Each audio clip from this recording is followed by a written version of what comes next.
Looks really cool. I'm really glad it looks cool, but holy freaking Hannah. Holy freaking. I have no internet. Apparently, my internet is. I gotta say it in a way that's nicer than what I'm thinking. Yeah. Because it's not appropriate. His home internet is malfunctioning, is not performing to the point where we're using the internet on his phone to stream to you, and it's better than his home internet. Yes. I'm using a hotspot on my phone. Oh, wow. It's freaking out here.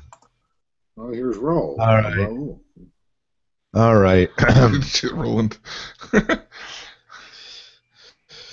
Oh, yeah. There we go. My place is always an option too. Once coming over. Once I move, my new place will be an option. Okay. All right.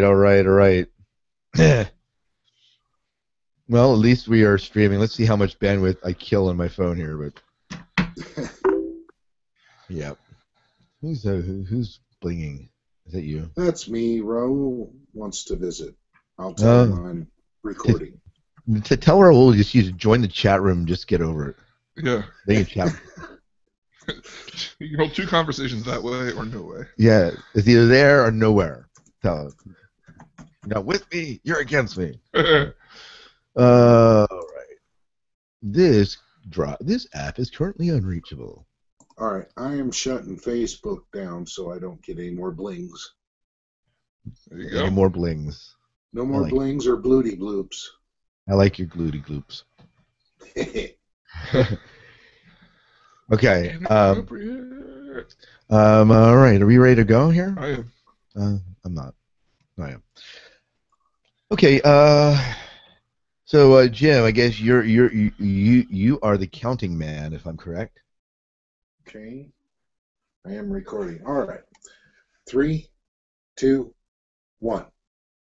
Welcome to the Dune Saga podcast. I'm David Moulton. And I am Scott Hertzog. And I'm Jim Arrowwood.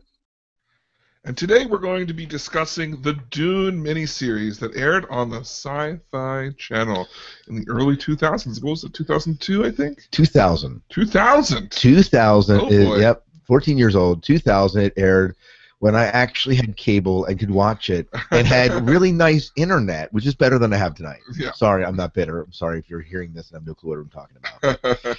Chat room understands. They feel my pain. Did we let them know we're going? I'm coming. Someone said they should be live. Jim said we should. That's Jim's responsibility. Okay. No, I'm just kidding. Somebody should tell them, because I don't know. Yeah, we're live. If they know that we're live. Okay. But we're live. All right. So, getting... Good cut for this. Well, getting right into this movie, it's basically an adaptation of the book Dune. So, following along, you should be familiar with the storyline. It aired on 3 nights, 2 hours a night, 3 days consecutively, each part doing a part of the book that was separated out. So, what did you think of this miniseries? I mean, we've watched the David Lynch film, and we watched, Scott and I watched Jodorowsky's Dune. Comparatively, in general? Well, are you asking me or Jim? I mean, let's start with you. Okay. So here's my thought on the miniseries.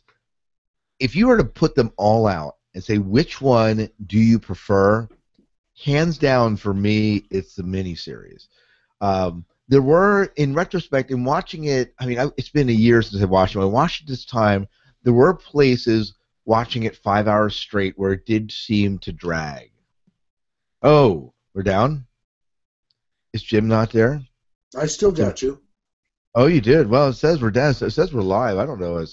Oh, you know what? Maybe I'm going to have to check and make sure that our feed is the actual feed here. So, yeah.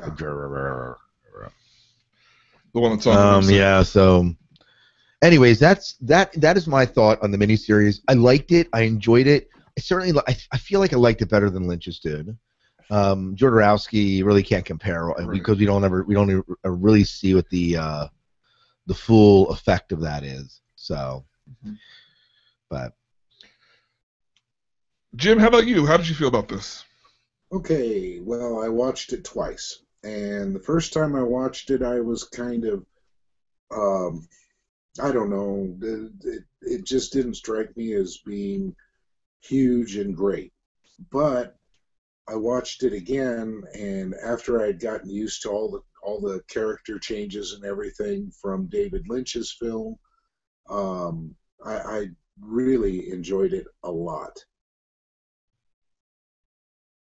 Hmm. Yeah, I can understand that. I can actually. I mean, you really enjoy the David Lynch films, so I can understand how having uh, another cast come in and try and portray these characters that you've seen on film before and you've enjoyed. Not on the same level, but kind of new Star Trek to old Star Trek kind of a deal. Well, I really um, it just took me a while to warm up to. Um, I don't know. I wound up liking it actually better than the David Lynch film. Um, there were a Take few that, things. David Lynch. Take that. Yeah, there were a few things that did bother me about this one, but we'll get into that later, I'm sure. Okay. Yeah, I love this series. I mean, we're a couple months away from it, but Children of Dune is like the quintessential film adaptation of Dune for me, and it does. I agree. Yeah, it draws a I lot think I of like it even better. But you need this Dune for Yeah, that Dune to work. yeah. There's a couple of the characters that are replaced, but a good portion of them carry over. The guy who plays Paul in this, I can't remember his name. I can't either. He's been on Star Trek. He's been on Doctor Who. He's been on a bunch of things. But to me, he is Paul. Now he's older. They Yeah. play him older, a little bit darker. But to me, he's just very much. Dude, and Leto is totally. Oh, John Hurt. Yeah, Yeah, William Hurt. Hurt. Yeah, William Hurt. Is totally Alec Newman is his name. Alec Newman. Yes. Yeah. Yeah. So I really like this. I mean, I remember watching it on TV and it blowing my mind. I think I had just finished the book because I saw that it was coming out, and I was like, I want to read the book before I watch this because the trailers looked really cool. So at that period in time, it really just kind of blew me away. Rewatching it now, it's kind of like, man, these sets are literally just piles of sand in front of like paintings and stuff. But it worked. It's better than bad effects, I guess. Well, and they were able to achieve, like, they never filmed on location for this film. Mm-hmm. It was all done in-house with painted sand dunes on canvas, and they managed to make that fairly realistic for me, fairly believable. The only place where it got a little bit unbelievable for me is like when they're sitting at the banquet, and an hour later they're still sitting at the banquet, and the moon hasn't moved at all in that entire process. But I mean, when I'm watching it, I'm not watching the moon. I'm watching the characters and the conversation, because Dune at its very core is a very character-driven show, and so this our book and story, and so I was okay.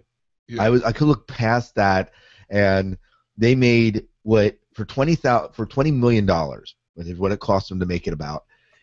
They made an absolutely amazing miniseries. It was the number one miniseries till Children of Dune came along, and that held the title till Tin Man came. Really? And when Tin Man came on, it blew it out of the water. But it held it. It was the biggest selling miniseries for the Sci-Fi Channel up till that time. And it won some awards too. Absolutely, yeah. Well, I mean, we have some really good awards here that it really got nominated for. So this is Dune. It was Primetime Emmy Awards. It won for that.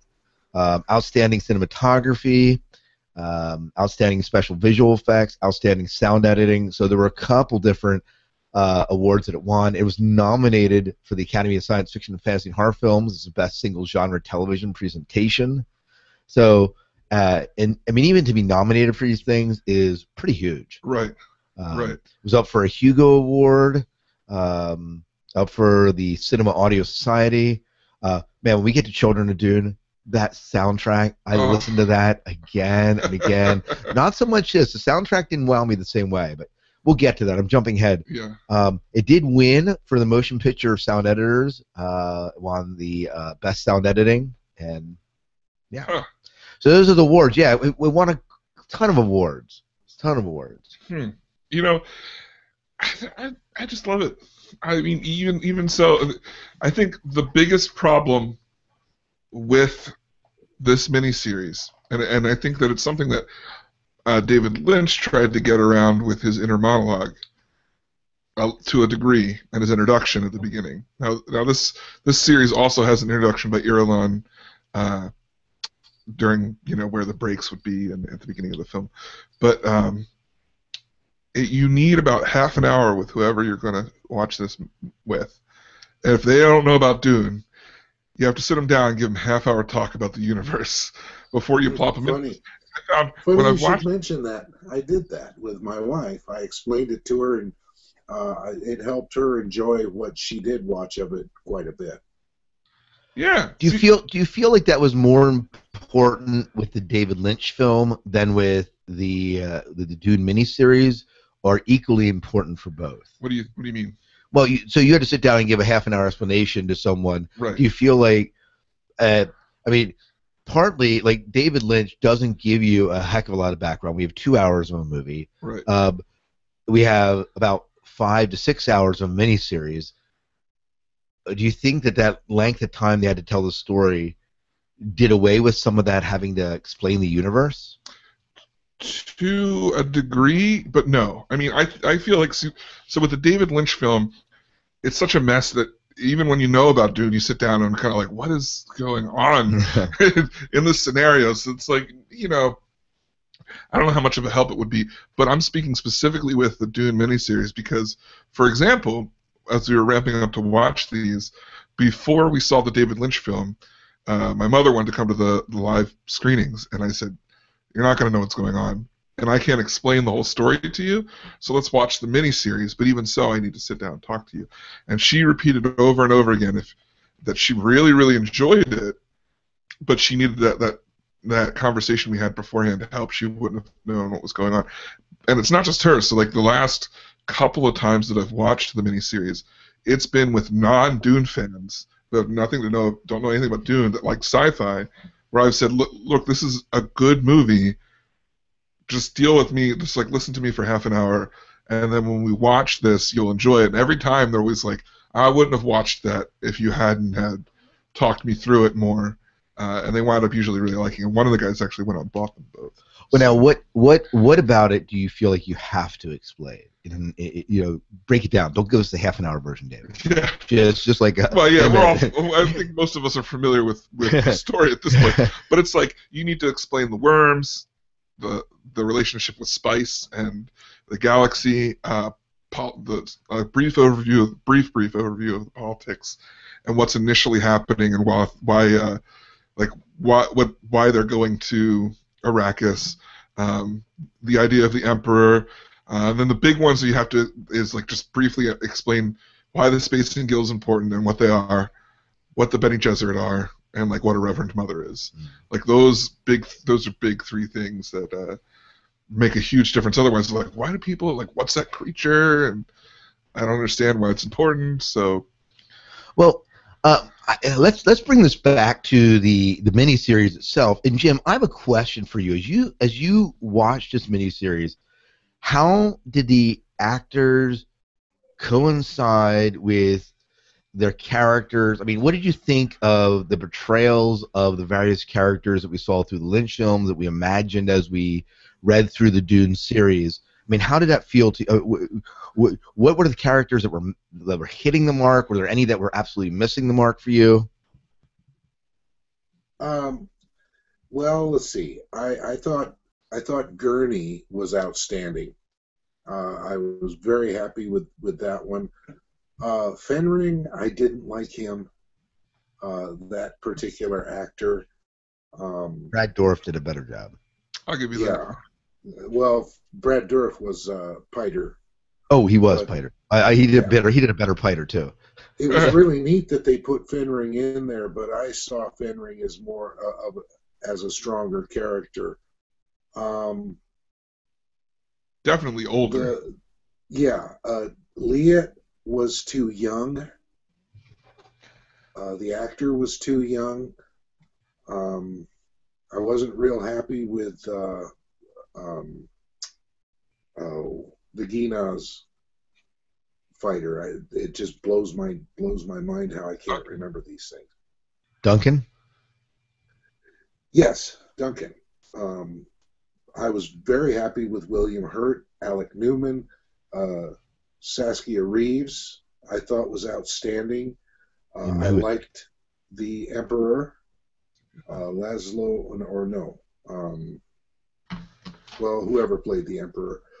But there were a few spots there, and I even mentioned it, I think, while I was watching it, that I thought Stilgar was too short.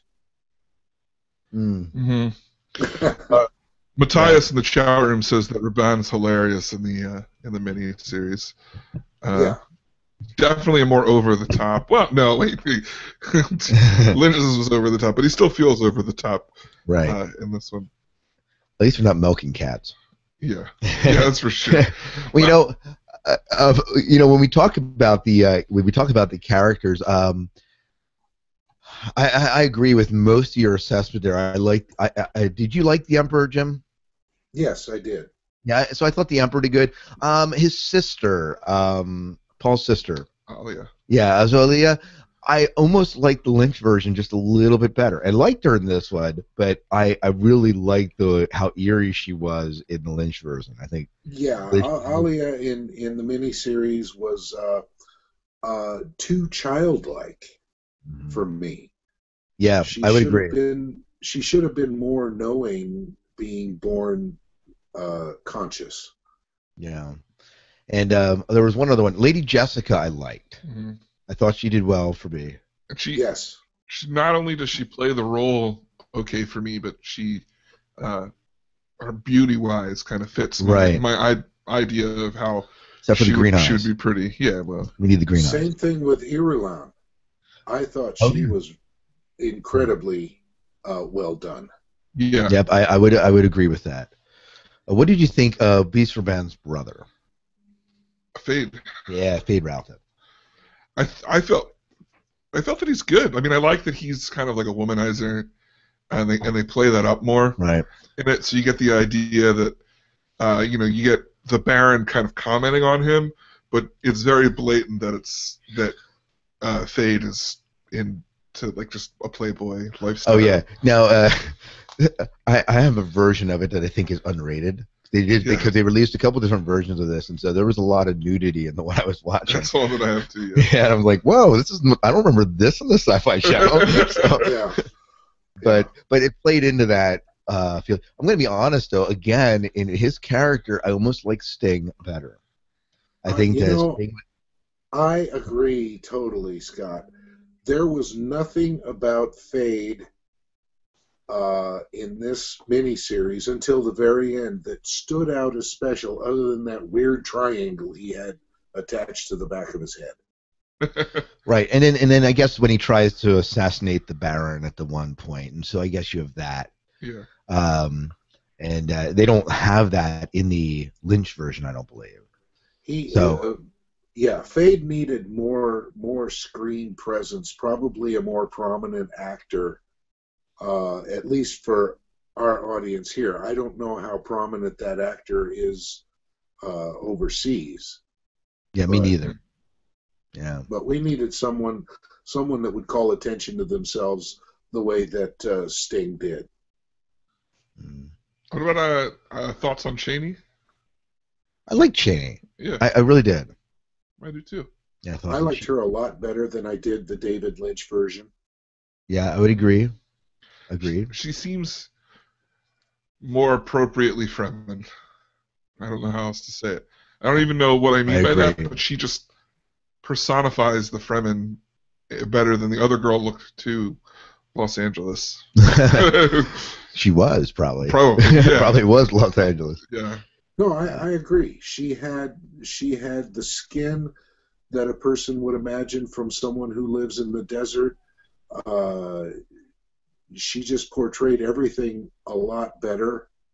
Uh, she was, I don't mean to say this in a bad way, but she was more plain looking, like you would expect.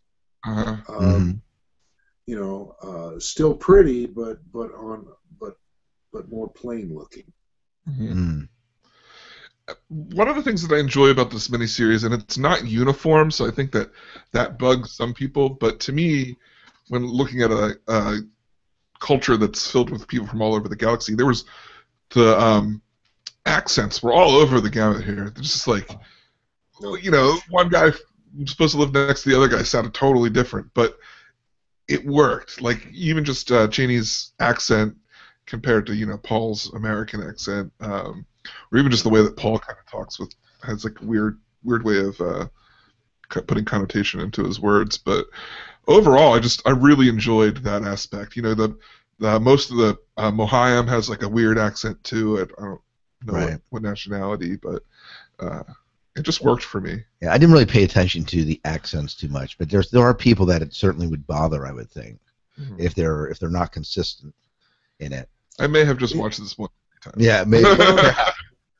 The accents bothered me the first time through, but they didn't the second time through because, well, the first time through I kept thinking we've got a bunch of Italians here. What is this, a spaghetti dinner or what?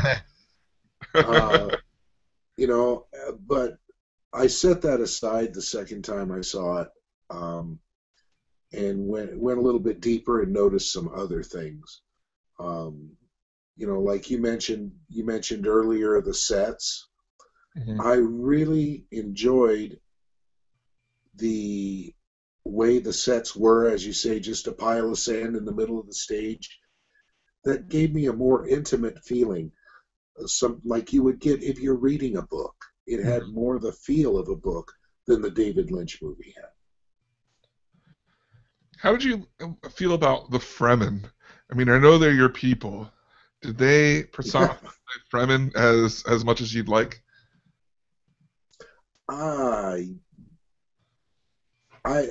Yes and no.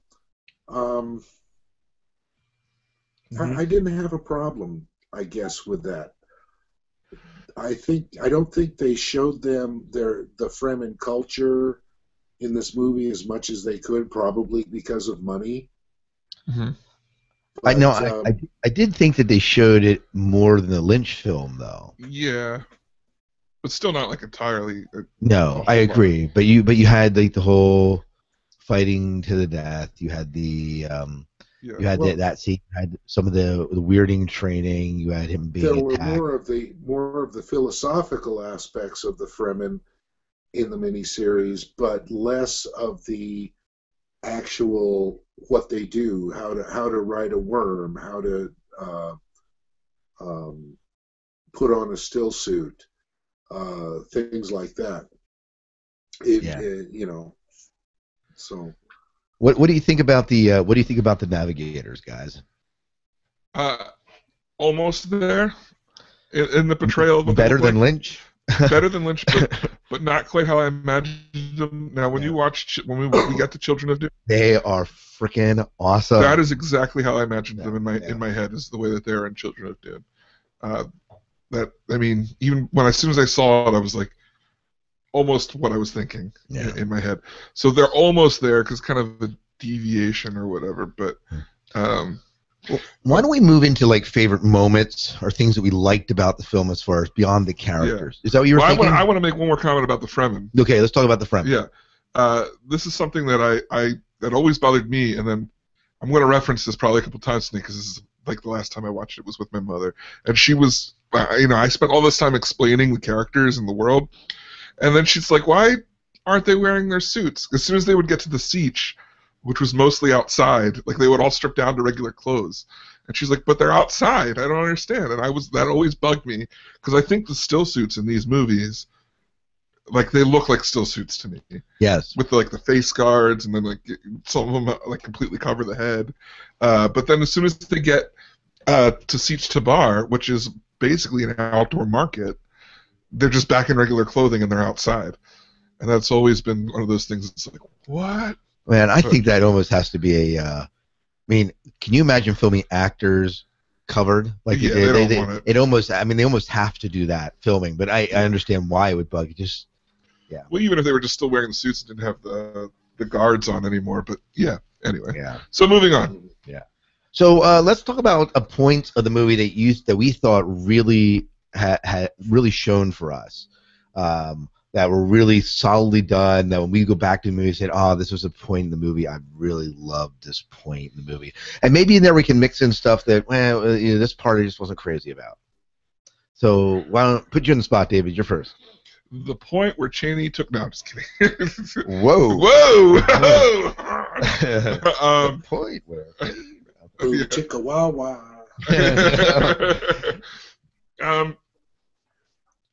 Man, you kind of got me stuck. Okay, Jim, can I put you on the spot? Sure. My favorite scene out of the whole thing was when Gurney was upstairs playing the so-called balisette. That was a lute he was playing. Okay. No one knows. A balisette, I think, if I understand the description, was closer to a sitar than that. That was I believe it was a 16-string lute he was playing. But anyway, at any rate, you should be when Paul came, go figure. And then when Paul joined him and the two of them talked, and then when Irulan come up and they had their exchange, and it really looked like they were going to get together. Now I know none of this stuff was in the book, but it was really neat material in there. And then when the Sardaukar marched in, what's with those dudes' hats? Yeah. But I'll rant on that later. But actually, that part of the movie was my favorite part. I recall now. I think I commented on Facebook when I was watching it, and one of my favorite scenes that still kind of gives me it gets me excited is the conversation between Leto and Paul about desert power. And, oh yeah. And, you need desert power, and just like that little back and forth, and they're saying Mahadi, Mahadi, as they drive by, and it's that Paul's facing his future as a leader, a biblical leader, and then you've got you turn around and you've got this political leader stuff going on, so it's pretty interesting. Yeah, I would say that one of my favorite scenes in this one is I loved the way they incorporated the dreams in this one, Paul's visions of the future, and how that's and how that all played out, and how that worked, and how that was how it was just it was much clearer than the vision that we saw in the Lynch film, and just the way you see John Hurt's face just eats away into his skull. It's just the again. I guess what I'm really talking about is the visual effects in this movie. Despite them being sparse, were well done and really accented the movie well. And I watched and said, I don't feel this is dated. The personal shield in Lynch film, very dated. This, not so dated for me. So, right. I thought the effects with the Hunter Seeker worked well. Mm-hmm. So, I also like that little you get that look between him and the girl that's in the room with him when the Hunter Seeker comes. You're almost like he's kind of a playboy too. You get that little hint that right, he could be that way if he chose to be, but he doesn't. Right. He doesn't. Yeah. Just a second here. Well, yeah. But are we okay with the master being all the way down? Yeah, it says it's recording. Okay. Yeah, something just changed. It was. We were hearing ourselves. You wouldn't have been hearing. So we were. I think we should have been recording. Okay. Because you were hearing it, right? I was hearing it. So that means that it was cycling through. So okay, good. If not, we're using Jim's recording. Yeah, or we can use the YouTube. The YouTube one, but. Okay. Yeah, you'll have to use the YouTube one because I'm only recording my track. Yeah, that would be a problem. So That's what it was like when you. That's what you saw me looking over. I was like, "What are you looking at?" The master was down, but for some reason it had to be recording. You guys are because we hearing were this. hearing it. Yeah. No one's complaining in the chat room that we aren't talking. That's true. That's so. I'm trying to think of other spots. I mean, I'm going to be honest. When they rode the worm, Mm-hmm. I was just a little bit disappointed. Really? Because there were just not that many Fremen. Yeah. I was expecting a lot more Fremen when they were riding the worm. Duncan is underplayed. I agreed. Terribly. Agree. I'm really glad they didn't have the weirding modules in this. Yeah. So now we seem quieter. Yeah. Well. It's weird, right? Yeah, it is weird. No, that's about it. No, well. Anyway. So, favorite parts? Any other favorite parts? I mean, I like when they come back and they take Arakeen.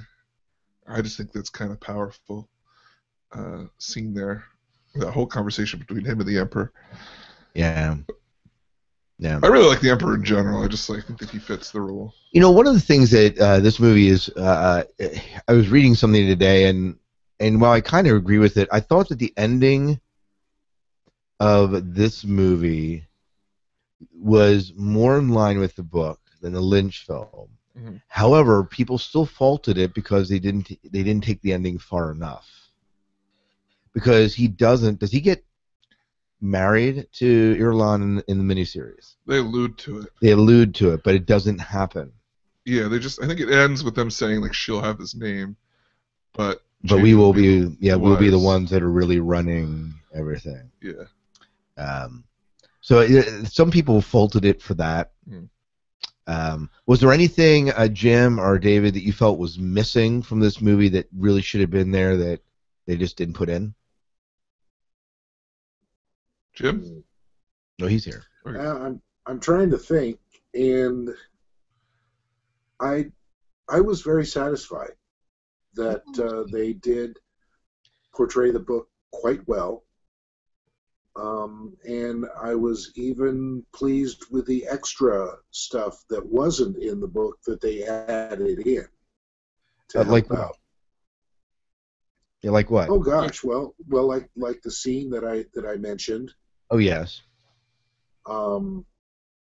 They expanded the battle at the end quite considerably. The battle for Arrakis was really good. I like this sabotage that they were doing in the city. I thought that was kind of cool. Yeah. So I just thought it was very well done. There's nothing there that was missing for me. Good. The only thing that I really felt was missing was an explanation of the Bene Gesserit and the whole past memory thing. What do they call that?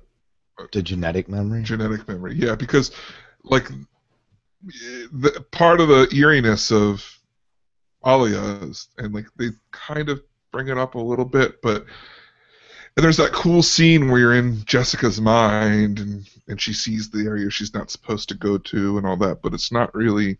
You get that she gets the memory of the other Sayadina, but you don't get that she gets anything more than that. Right. And I felt that just a little bit more explanation there would make more sense, also as to why the Kwisatz Haderach is more, and they go into it in more depth in Children of Dune, but yeah, so yeah. Well, I did find a little bit of trivia, so I share that now. Is that good? Well, I think we have a favorite scene here in the. Yeah, but he's saying Children of Dune. That's why I wasn't sure. Okay. So what is it, Matthias? Yeah.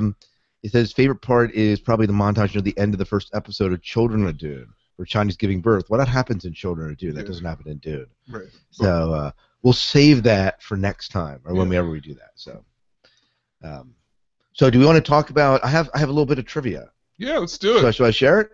Yeah. All right. So the design for the still suits was inspired by NASCAR. Really? Yep. By the NASCAR cool suits, which pump chilled water through the capillaries to keep its wearer from overheating. It was also used in Spawn. Movie Spawn. Really? Yep. The glowing Fremen eyes effect was accomplished with special ultraviolet contact lenses and UV filtering camera lenses. And it barely worked. Yeah, it barely worked. Well, and you know, it got a little bit in it with, I think it was it Cheney that her eyes really began to get irritated toward the end, so she's just not wearing them all the time. Yes. And so it was a little bit intermittent. Some scenes, like, they look amazing, and then they walk like too, they turn their head, and it just totally diminishes. Yeah, because they turn their head and it's not there. Like, you have to be looking straight on. Yeah. The false spice blow, where Gurney and Paul are kind of reunited, was really oregano. Yeah, and unlike the novel and the 1984 film adaptation, Fade, Ralph does not have red hair, but dark hair, which I'm sure there was a lot of that stuff. And yeah, so that's that. Huh. So, and then I also have a few goofs. So I share those too? Yeah. So here's a few goofs. Jessica's pregnancy seems to progress and recede without any regard to chronological order. So sometimes she seems very pregnant, the next time she doesn't. When Paul and his mother are stranded in the desert, Paul has several days' growth of beard. When he's rescued on board the Thopter and is strapping in, he's clean-shaven. And then when he arrives at the caves, the beard is back.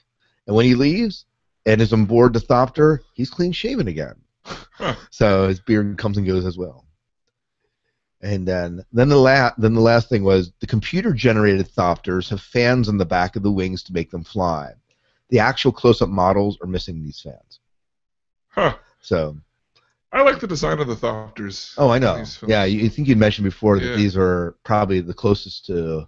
Well, they don't have the flapping wings, but they feel real. They feel real. Anyway, so those were some of the quotes, and they were the trivia and the goofs. I do have some quotes, but we can share those later. What'd you guys think of the worms? We didn't talk about them at all. You think they looked... First off, do you like them? And then, better or worse than Lynch? You know what? I think I'm saying that because I'm kind of ambivalent. Lynch's worms didn't bother me. They were kind of circular mouth. They knew the rows of teeth in them. Here we kind of have the split head. We're like splits into three parts, right? Yeah. Both worked for me. Now, in fact, I will admit, I think that is it the Lynch version or is it this version when they're bringing the Thopter up and the worm comes up after it? It's this one, yeah. It was this one. That was beautifully done. Yeah. I love that part. I like how when they open their mouth, their like teeth kind of extend out a little bit. Right. Kind of. There's a shark that does that. You ever see that? What is it? The Kevin Bacon Tremors. Mm-hmm. Reminds me a little bit of the Tremors. Yeah. Creatures, but. But. Yeah. So that's my take in the worm. I like the worms. I thought that they worked well. So. So what are we on to next? We are on to. Do we have quotes? Did you have quotes? I didn't pick any quotes because I picked quotes. Did you pick quotes, Jim? No, I didn't. I didn't come up with any quotes. Okay. For this. All right. Yeah. I came up with quotes. So I share them. Yeah. You want me to share my quotes? Go for it. Yeah. Go for it. All right. So three. I have three. The first one's from Stilgar. Lead into it better so I can edit it. All right. Edit out that. So quotes. I have some quotes here, and let me just share. I know that we did these for the movie. I just looking at the chat room, and the miniseries Sandworms look like the Sarlacc from Star Wars. yeah, I agree. That's what Matthias is saying that. I agree. But where's Boba Fett? Come on. He's in one of the Sandworms. Yeah. I see here Jason's asking if we saw the alternate edition redux of. I'm assuming that's the Lynch. The Lynch one. I don't know. I mean, I'm not going to watch it. I think Jim was a maybe on that one, right? The fan edit. Borowski?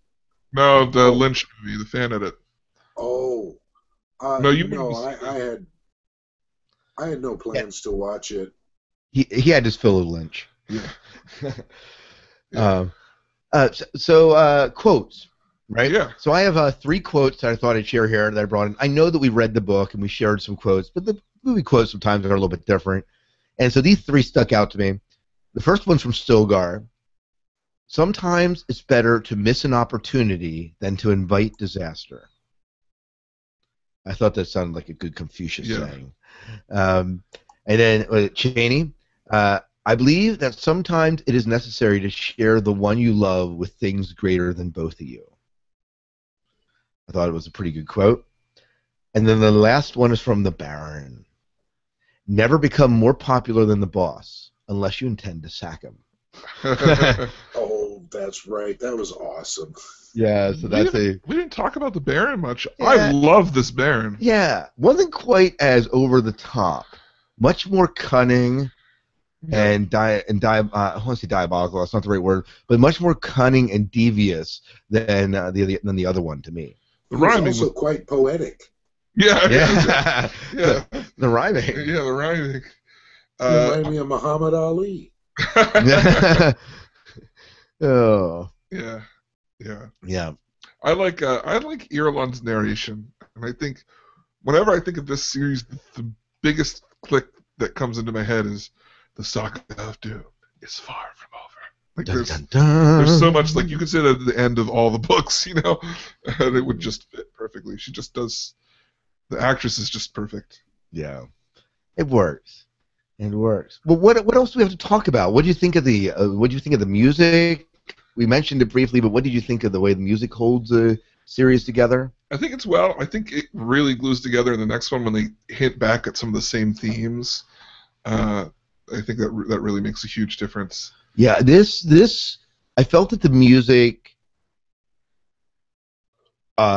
filled the series, helped the story, but none of the music to me was memorable in this series. Mm-hmm. I liked it. It's nice music, but it doesn't have the same. It didn't resonate with me the same way it does with Children of Dune. Right. So I liked it. Didn't feel like it distracted. Certainly missing those 1980 rock opera guitar riffs as you're riding the Sandworm. But yeah, sound-wise, I mean that's what it won all the awards for. Yeah, people like the sound editing. That's really good. The worms when they go by, that oh yeah, definitely noise. That's cool. What do you think of the music, Jim, Mr. Music Man? Yeah, we should be getting your opinion first. Well, I agree with Scott. For the most part, it wasn't really remarkable. However, I wish I could remember the spot because I heard it several times throughout the miniseries. There were places in there with chord progressions that were right out of David Lynch, even in the same key. Really?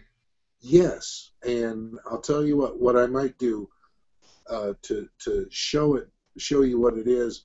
I'll take a recording off of my son's disc, and I'll email it to you or something in MP3. But it just blew me away, and I looked at Ben and I were watching it at the same time, and I looked over at him and I said, "That is the same chord progression from David Lynch," and he says, "Yeah, it is. It sure sounds like it." Well, we should insert the clip. Yeah. If you can give me both, like a clip of both, that would be awesome. Put it in. Yeah. Okay. Oh, that'll be tough. I'll see what I can do this weekend. All right. If it doesn't happen, it doesn't happen. Okay. Yeah. So, anything else we need to talk about? Are we pretty good? I don't feel like I have a lot more to say about the miniseries. Yeah, I mean, I liked it. It's good. It was a good miniseries. Let's rate it. Yeah. So let's move into the ratings. Yeah. I'm gonna give it a 3.5 out of 5. 3.5 out of 5. I'm holding back because I feel Children is better. Well, yeah, but 3.5. I'm not that low, man. Okay, I'll give it a 4. Yeah. Okay. I'm twisting your arm into it. I'm twisting You're too easy, David. You're way too easy. I know. This, I think, for me, it has to be a 4. I don't think I can go much higher. I think for me, if I'm rating the movies, because I have to separate this from the books, right? And Lynch is definitely much lower, and this definitely is kind of the middle one for me. Mm-hmm. And then I think if I'm going to give a 5 to anything, it's probably going to be Children of Dune. But I'm going to wait until we actually watch it and see how I feel about it watching it again. But this was a real good miniseries. It held together. Again, some places where I felt the pacing was just a bit long, and yet needed. And if it was broken over, 3 nights like it was, it probably wouldn't have bothered me. I'm going to give it a 4. Okay. I'm at a 4. All right. Jim? I'm going to agree with that and also give it a 4. And the only reason I'm not giving it a 5 is because of the backdrops were not painted very well. I'm sure they look great on analog TV in 2000. Okay, but on DVD... Wow. You just can't please everyone, can you? Just can't please everyone. Guy, I'll tell you what. And you know something? I'll tell you what. I'd have been just fine with them as being surrealistic if they hadn't put the stupid birds flying by in front of them to try to make them look real. Okay, yeah. You buy this guy a high-definition television, and this is what happens. I know. Well, see, and that's what I'm saying. It was not made for the digital age. So yeah, I'm sure it looked a lot better back then. But yeah, I think it was a good solid 4. Now, I've never seen the next one, so please don't spoil it for me. Yeah. Well, if you read the book, it's going to spoil it for you. You're going to know what's going to happen. When we get there, you're going to know what's going to happen. Right. Okay, don't spoil the book for me because it's been a long time and I don't remember it. They all die at the end. Yeah. And Figures. then R2-D2 and C-3PO. Yeah. Find Jabba's palace. Right. I thought it was Frank Herbert, not William Shakespeare. Yeah. Oh man. Well, go ahead. Looking into what's coming up next month, we will be reading Dune Messiah. Yeah, awesome book. Yeah. It is a quick read, if Yep. I remember correctly. The first time I read it was like, I think it took me like a day or two. Yeah, it's definitely short. So be ready for that when you read it. What are you expecting? What kind of things are you expecting out of Dune Messiah? Saying this to 2 gentlemen who have already completed their reading for next month. Right. Well, see, what I'm expecting out of Dune Messiah. I can't do this. I can't even pretend because I'm looking forward to discussing this book. I feel like there's this book, things were happening in this book that I felt really tie into the Kevin G. Anderson and Brian Herbert version of the universe, and you see a little bit more of that happen.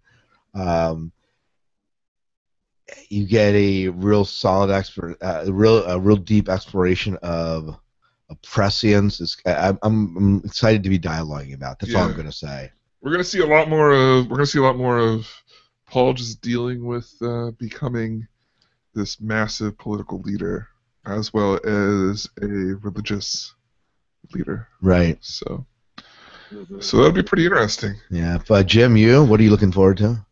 I'm not going to go there either for the same reasons. Yeah. I read it. I loved it.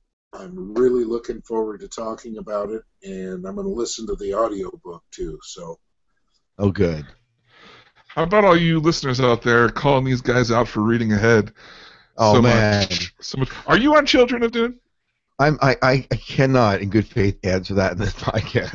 If you are on Children of Dune, you skipped a book. No, I didn't. You read Winds of Dune? Oh my goodness! I didn't read. I'm going to be honest. I didn't read Winds of Dune. But I am 90% through Children of Dune. I don't even know this guy. Wow. It's that freaking. And I'm actually distracting myself because I'm reading Robert Jordan's Wheel of Time number 7 or 8, and that's about a gazillion hours long, 30 hours long. So at least, we're a couple months away, so you'll probably have to listen to it again. I will. I probably will. Yeah. So don't give me too much dirt. I know. I couldn't help it. I just kept going. I didn't have any material to read. I'm like, I'll pick up Children of Dune. Why do these stories have to be so compelling? Yeah. Curse you, Frank Herbert. Yeah. Oh man. All right. Well, if you want especially now that we're older and can appreciate them more. Right. That's true. Right. Yeah. Right. Yeah. Yeah, so Yeah. we're just dining on refined culinary literary taste. So Or maybe I so should there, just say that I'm older and can appreciate them more. Yeah, yeah. I know. I'm definitely appreciating it more as being older than Mhm. when I originally read it. Well, I can't say that because I don't remember originally reading it. So I'm appreciating it definitely more now than I did earlier. So. Oh yeah. Well, we have a couple announcements here. So first, let's go over the poll from last month. Which I suppose you want me to look up now. If You said that I was supposed to.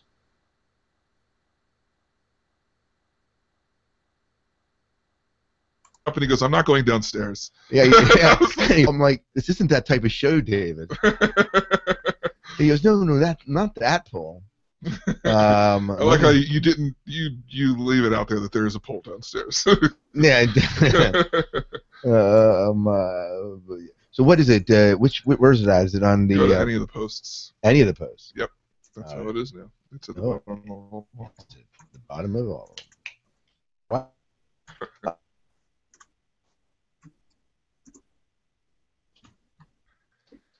The poll. Peter DeVries, Hasmir Fenring, Yui Wellington, Fade Routha, or Baron Harkonnen.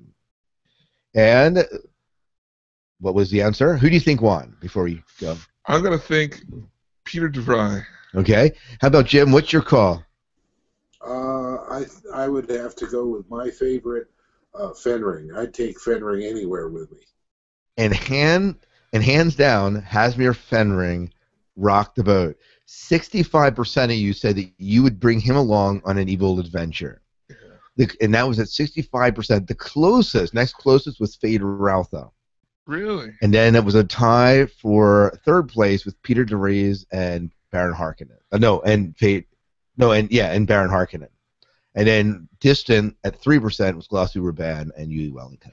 Yui Wellington, how much? Yeah, 3%. 3%. So some people wanted Yui. So here's the thing, right? It's an evil adventure, right? So I would go with Fenring off the bat because he's the most like cunning and stuff. But with all of these guys, I just looked at it and I was like, which one of these guys do I actually come back from this adventure alive with?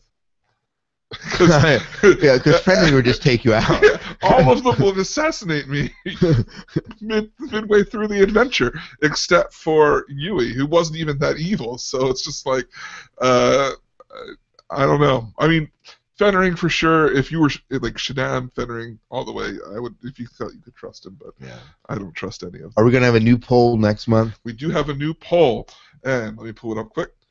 So this is an excellent point. Evil adventure. So that's cool. Okay, so yeah, you actually got you got one vote. Glossu really? Raban got one vote. Wow. So Wow. but we had 34 people voted, so that was pretty cool. Well, Hey, we're gonna Scott, Yes. Roland brought up a really good idea in the chat room. You see that? You Okay. guys should jot something down before you start the book, and you're going to read ahead. Oh yeah, that's true. So if I decide to read ahead, I should jot down what I'm expecting, so I can like pretend in the podcast I've read it right. Exactly. Got it. Exactly. Good advice. Yeah. Thanks, Roland. And Steve's surprised. He says in the chat room that Yui got a vote. He told me earlier. He's like, I want to see who votes for Yui. Nah, we can't actually see who voted. We can tell you that. Yeah. So our It next wasn't question for me. next month.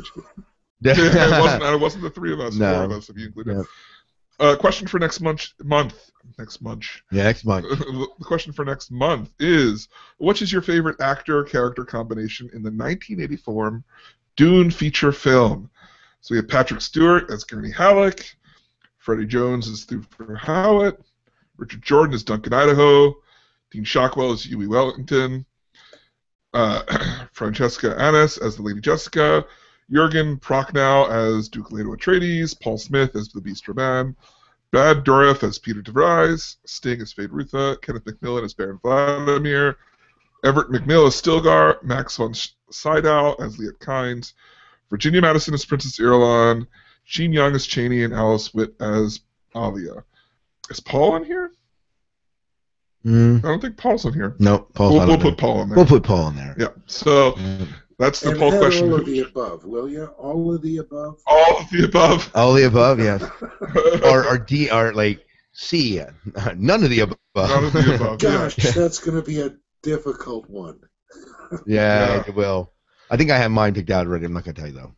You have to wait till the podcast. Okay. So we have a couple new things to talk about. We do have some new things to talk about. First, Yeah, we're going to talk about Patreon. let's talk about Patreon. Yeah. So we've started a Patreon campaign. For those of you who aren't familiar with Patreon, it's a website set out to help people working in the arts and help support their art. If you go to patreon.com, that's P-A-T-R-E-A-N, or sorry, that's patreon.com/Dune Saga Podcast, or if you follow any of the links on our website that says Patreon, you will wind up at our page, and what we have is a monthly subscription going on. So if you like what we're doing, and you'd like to help support us in what we're doing, you can go there and pledge a certain amount per month, and you'll get special rewards. So at the bottom of the page, you'll see a list of all our different kinds of rewards, from being listed on our show notes, to being mentioned on the show, to having a special place on the website with your picture and links that you choose and that kind of stuff. We also have a special place on the website that's new if you go there, called Seach Members, and if you go there, you'll see all of our current Seach Patreon people and their standings, if they're just a Seach member, a Naib, or a Elder Naib, where they kind of fit along. So it starts at the rewards start at $1, and then they go up at about increments of $5 from there. So, am I understanding that if they actually do Patreon, they actually have a chance to get episodes just a little bit early? Yeah, that's true. We released our interview with Brian Herbert 3 days early for Patreon members. Yeah. And we will periodically do things like that. If you join at the $1 rate, you get into the behind-the-scenes kind of shenanigans that we do here, little bits of maybe extra audio or extra posts that other people won't get to see in our Patreon feed, and it emails you, lets you know when that kind of stuff comes up. We could even, we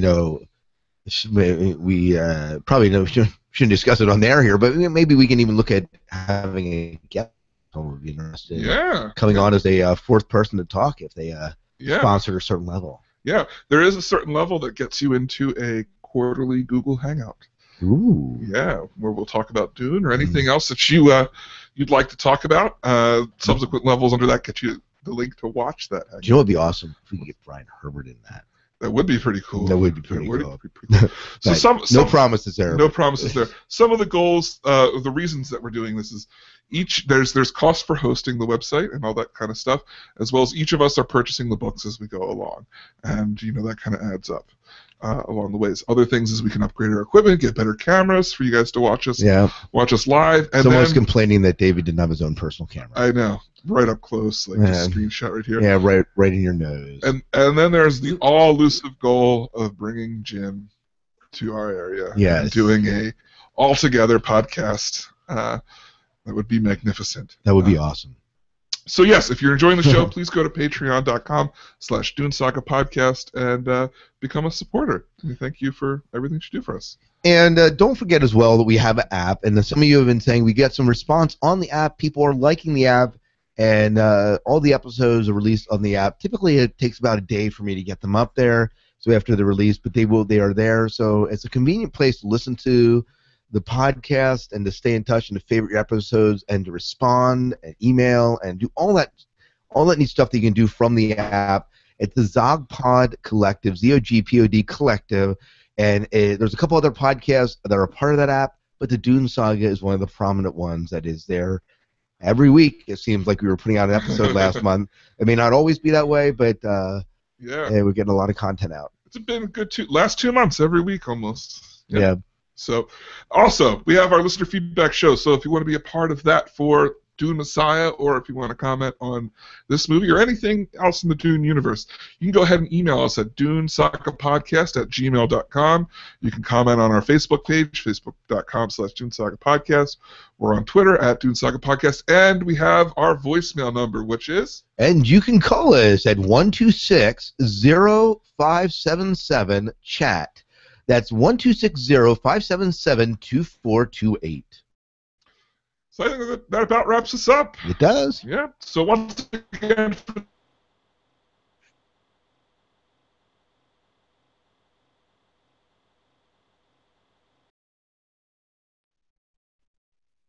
Jim? Hello? Oh, there you are. Jim? Jim Arrowwood. And I'm Go ahead. Jim Arrowwood. Yes, Eh. I'm Jim Arrowwood. In may Shai Halud clear the path before you. Try once more. Try once more. You guys just okay. Yes. You guys just absolutely froze up on me. Oh, I'm I sorry. didn't- I missed. Can you hear us? And I'm Jim Arrowwood. Oh, yeah, I can. Now Okay. I can. All right. This is take 3. Right. And I'm Jim Arrowwood, and may Shai Halud clear the path before you. Excellent. Dun, dun, dun, dun, dun, dun, dun. So All right. for those listening live, we're going to take a couple-minute break here.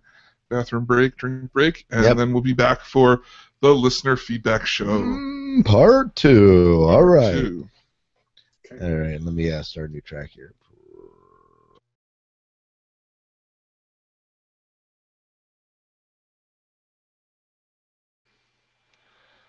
Very good. All right. You ready to get out a little bit? All right. Get something to drink. Use the bathroom. Yep.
Test, 1, 2.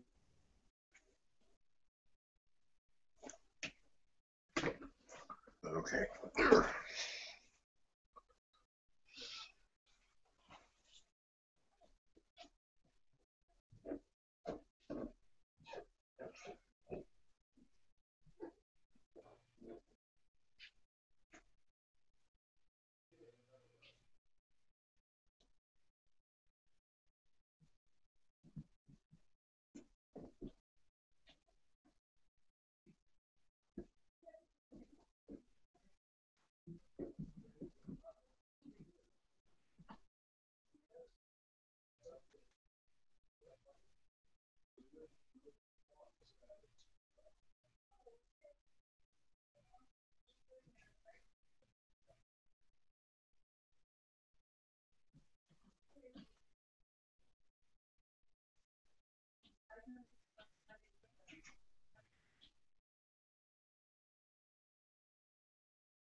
I thought for the Yeah.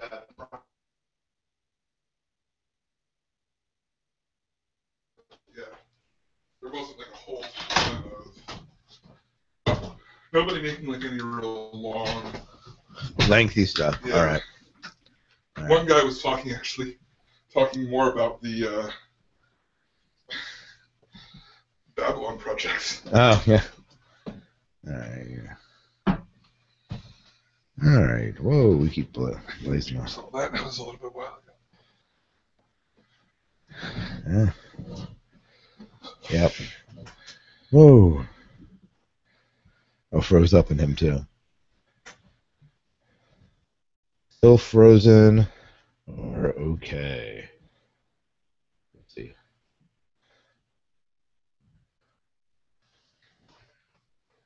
Okay, so are we Jim, you there? He's not there. Did we drop out? No, he's just not back. All right, this is bothering me. I think it's because it's loose. I don't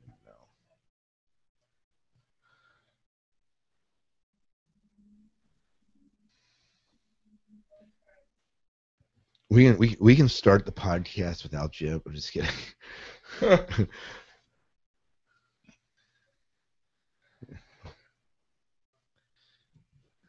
I think we'll have to start calling Jim the Balicet snob. The Balicet. It's not a real Balicet. It's a loot. It's a loot. It's a loot. It's a loot. Yeah. It's a loot. Not a real Balicet. Oh man. Music, music, music. Yeah. I just realized that the on the video, yeah, it's flipped so that I'm on that side of the desk and you're on this side, so Dune is reading backwards. Really? That's weird. Yeah, it is. I don't know. It must probably that way in the chat room too, but not that it really matters. A decent amount of people up in the room. Yeah, nice. It dropped a little now, but that's all right. I know before, but you should probably stop reading it halfway through in order to avoid spoilers and stuff. Like we're going to watch both miniseries. Do we have his email? I got his email. Yeah, is that in the? It's not in there. He emailed us like right as we sat down. Oh, can you add it to the? Okay, well I'll throw it in and I'll stop it then. Oh, there we are. Miniseries. Okay. So he says moving forward. It sets the opening line. Yeah. Of the paragraph. So we'll just take it from there then. And then All right. So he says we can just call him Matt. Good. We'll just call him Matt then.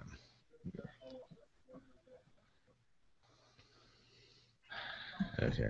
I'm adding him to the feedback.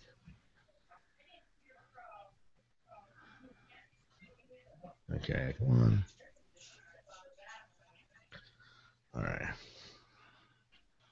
Come on. And I'll put it before the feedback here. And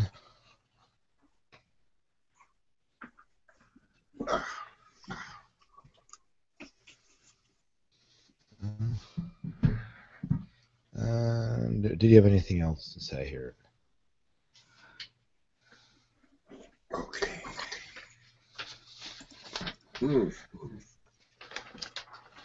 And We beat you back for a change. Yeah. Yeah. So we got downstairs and Speedy McScott was all like, I don't need anything. I'm good. Let's go. I'm on a roll. Get back in there. All right. So this is Matt. Okay, did you All right. send me the feedback yet? Oh no, I'm just gonna let you guess. It should be the same one that we used last month. I can reshare it. So it should still be in your drive. Let me look.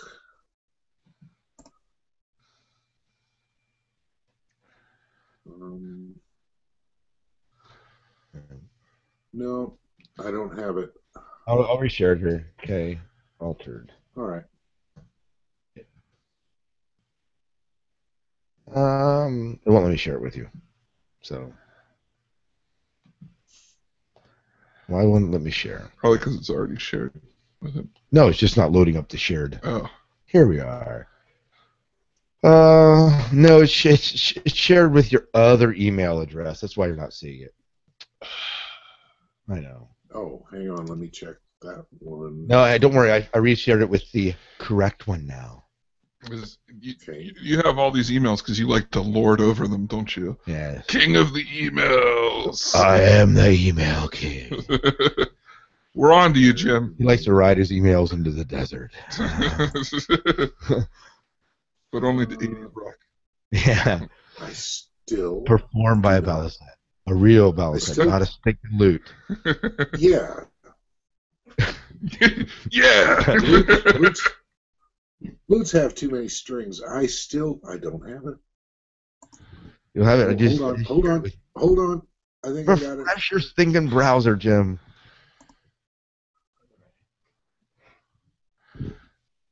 There it is. Here it is. Hello, I'm Batman. I got it. All right, very good. Hey, there you are. See you in the chat. All right. Any voicemails this month? No. I feel like the non-book ones probably not quite as much. are usually a little bit later. That's all right. Yeah. Oh, I'm still recording. That's all right. Save all that preamble for it. No, Roland, still criticize. Always criticize. Yeah, Roland. You should actually finish a minute. Do you want me to lead into this one? Sure. We have. I'm gonna follow this outline then. Yep. Okay. Yep. Yeah, that's less of me just going on and on and on. Right. Yeah. Okay. All right. You guys ready to go? You ready, Jim? Yep. Loot Man? All right. Yeah, do it. Well, welcome. Jim should count. Yeah. We're in a new pile. Yeah, we need your counting expertise. Okay, I'm never going to live that loot thing down now, am I? Absolutely not. You're Jim the Loot Man now. Yep. Oh, if it's that's all right. In 3, 2, 1.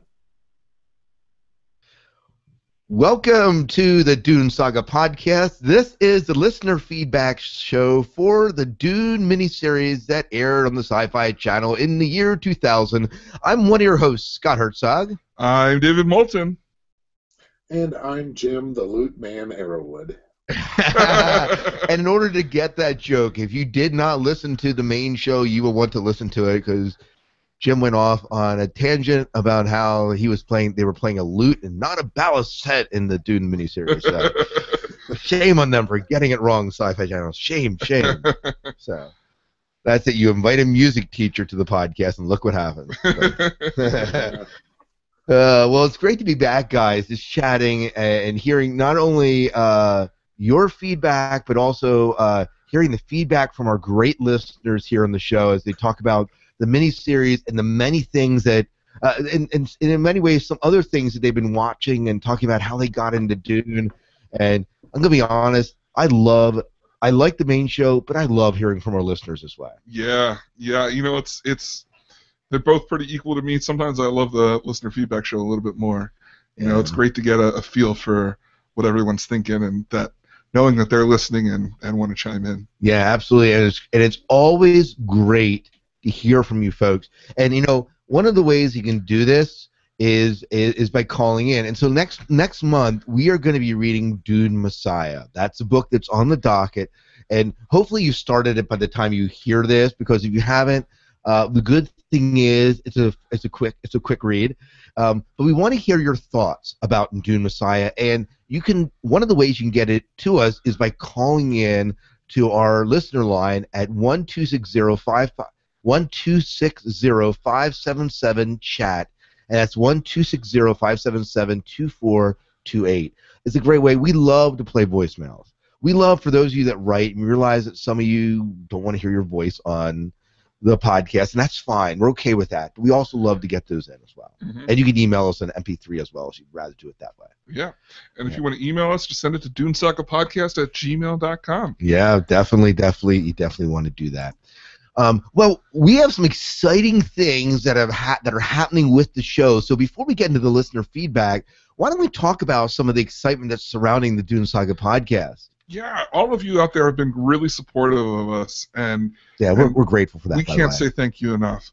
But as you can imagine, doing a show like this is something that actually has a price tag behind it. And we're never going to charge you for the show, of course. Absolutely but not. if you ever feel like you'd be willing to support us financially, and this is international or in the States, there's a great website called Patreon. And what Patreon is out there to do is to help people creating art to get the support that they need from their patrons. And you can, we're doing a month-by-month campaign, so you can go in and say, hey, I love the podcast, I would love to give you $1 a month. And our rewards, we have rewards stages, and depending on how much you get, there's different kinds of rewards as far as like joining us in a quarterly Google Hangout, maybe watching that Google Hangout, or maybe even guest hosting on the show. Yeah, that would be awesome. That's one of the things that we have out there. So if you visit patreon.com/Dune Saga Podcast, that's patreon.com, and you can have all the options there. You can see what the rewards are. Anything is a huge help. We've got all different types of expenses, hosting, all that kind of stuff. Each of us buy the books every month. That's got a price tag to it. And if we surpass our goals for what we need to run the show, there's great things like making public appearances, maybe having Jim come visit us and doing a live show with the three of us together, all that kind of stuff. So, or us going to visit Jim. Or us going to crashing visit Jim on his couch. And maybe... I just want to play as Luke. Maybe, yeah. Maybe, hypothetically, we could make a European tour. Yeah, European tour. There we go. Visit our European. And we'll have Jim open with his loot skills. Yeah, definitely. Mad loot skills. You turkeys. That's patreon.com/Dune Saga Podcast. Right. And premiering next month with Jim's loot. Not available in stores. Only in your wildest imagination. Rye rides off in the sunset on the sandworm. And, oh man! Now I know how Zamfir feels. Oh man. Anyways, we would love to have your support. And, one of the bonuses for being a Patreon supporter is we just released our Brian Herbert interview, and we're working on getting Kevin G. Anderson interview down the pike, and we're gonna have Brian on again. A lot of these interviews and stuff we will release early into the Patreon feed. So Patreon has it. If you're a Patreon member, you'll get emails, updates when we update content to Patreon. Mm-hmm. And if you paid for content, it'll just say, hey, you know what? You can get this a few days earlier, so you kind of are a part of the club. You'll all get it. You'll always get all our content. It's just you might get a little bit of an advance. Mm-hmm. So. Mm-hmm. Yeah. It's very cool. So the other thing that we have out there, and we mentioned this before, is we do have an app, and I'm just going to quickly mention it again. It is called the Zogpod Collective, and it hosts a bunch of different podcasts. One of the prominent podcasts on it is the Dune Saga podcast, and it's a great way to... You can tweet us from that. You can email us. You can call in to the voicemail number and just leave it straight from the app. You don't even have to remember that long number I read at the beginning of the show. You just have to hit a button and it'll dial straight from your phone. So it's available on Android devices and on iDevices. Great. Great. Well, I think we should just move into our listener feedback. Yeah, we got some great stuff. Great stuff. And Jim, why don't you start us off with the email that Anthony wrote us? Okay, Anthony says, I am a recent listener to the podcast and my first time emailing you guys. My introduction to Dune was the 1984 movie, and I agree that it was terrible. I even heard David Lynch divorced himself from the movie. The miniseries and Children of Dune, however, had a better plot element and better acting. I prefer both to the 1984 movie. With that being said, I have to play devil's advocate and say Lynch's Dune was considered to be one of his more graspable movies. Took a film course at Rutgers and saw Mulholland Drive, one of his more complex films. Some of the students said that Mulholland Drive was hard to grasp. There were two things you had to look for to grasp. It makes you appreciate how simple Dune was. The movie might have been good per se, but at least I didn't have to spend the entire time looking for clues to grasp the meaning of the movie. Love listening to the podcast, and Anthony. Awesome. Well, so devil's advocate here. I can't. Let me say this, Anthony. I don't know. I vaguely remember watching Mulholland Drive, and I don't think I even knew it was a Lynch movie at the time. And what other Lynch movies are there? Like, the only Lynch movie that I hear about, because maybe the channels and the areas I'm in, is this one. Well, I hear about Twin Peaks all the time. Yeah, Twin Peaks. Yeah, it's a series. It's a little bit different. Yeah. Was that his series? Yeah. But as far as movies go, is this the most graspable of his movies? And if so, it's almost. I don't even know his other ones, honestly. I mean, I think I've seen Mulholland Drive, but I can't really make a comment on it. Yeah. Jim, how about you? No, the only thing I know of that I've seen from David Lynch is just the '84 Dune. Yeah. Yeah. Yeah, so I guess that says something. His films are, I guess, maybe more obscure. I think they're more art than well, I think general populace. he tried to make that with Dune, too. And, of course, saying it's more graspable than his other films is maybe not saying too much. So, I mean, I don't know. Yeah. But I don't know. He too, though, said he prefers the miniseries, both miniseries, over the Lynch film, and I think I'm kind of with him on that. Yeah, we got a lot of people who love Lynch out there. Who love the David Lynch films. There are some elements of Lynch that I did like better, as we mentioned on the podcast. But so Matt says here in the chat that they have a lot of the actors from Dune in the Twin Peaks series. So. Oh, we get a lot of, and Jason actually chimed in, giving us a lot of the other movies that Lost Highway, Eraserhead, Inland Empire are the most of his other films, and I haven't seen any of them. I might have seen Blue Velvet. So. I think I heard of Elephant Man. I've heard of Eraserhead. Yeah. Well, all right.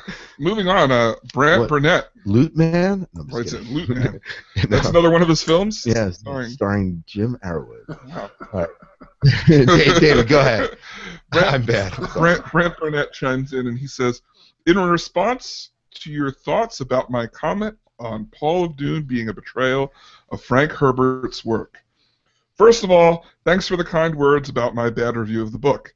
I'm certainly not above just blindly lashing out at a book/movie, etc., and have done so plenty of times in the past. And I'll probably continue to do so, as well as the more positive version that being the expression of blind love for things I enjoy. But there's a time for thoughtless expression of opinion, and there's a time to go a little deeper. And I know that if I was going to say something about Paul of Dune to you guys, who are exemplifying going deeper, then I had to at least have a clear argument. I don't think I have much to add here except to disagree with something said by, I think it was David. I probably was. But I'm not positive about that. Anyways, the implication was made that maybe in Dune, the written excerpts from Irulan's work could have been seen as being fictitious, whereas everything else could be seen as the objective truth. Therefore, since the bit about Paul never leaving Caladan until he traveled to Arrakis appeared in one of these Irulan sections, that means it might not be truth. I would ask you to take a moment to consider whether there is any evidence, any whatsoever, that Frank Herbert intended that to be the case. I think you will find that there is none. What's more, given how intensely philosophical Herbert tended to be, and given that those epigraphs were used to express so much of the core philosophies that underline the novels, I think it'd be possible to make a case arguing that the epigraphs actually represent Herbert himself more strongly than the rest of the novel does. In other words, all signs point to Herbert himself intending those epigraphs to be taken as the truth in terms of what we are saying about the story and characters. Unless there is some hard and compelling evidence somewhere within the text saying otherwise, then that's the only way to read them as far as I can tell. I'm open to being proven wrong. I'm certainly not immune from getting things wrong. I don't think I'm wrong about this, though, so if not, then at best, Paul of Dune offers contradictions. At worst, it offers a refutation of the original text, and I just can't support that. I mean, no offense, of course. Every reader makes his own decision about such things, and if somebody really wants to, I guess they can pretend these novels are all sequels to The Godfather. I don't know why anyone would do that, but that'd be well within their rights to do so. For me, though, I think it's always important when dealing with licensed spin-offs like this, to keep in mind the intent of the original creator of the world. To some extent, if Star Trek isn't honoring and furthering what Gene Roddenberry was all about, then it's not living up to the name Star Trek. The same goes for Dune. And in claiming that Paul left Caladan many, many times before traveling to Arrakis, I don't believe Brian Herbert and Kevin J. Anderson were honoring and furthering what Frank Herbert was all about. That's my story, and I'm sticking to it. As always, thanks for the podcast. All right. I do have a bone to pick with one thing that he says. I'll probably get a little,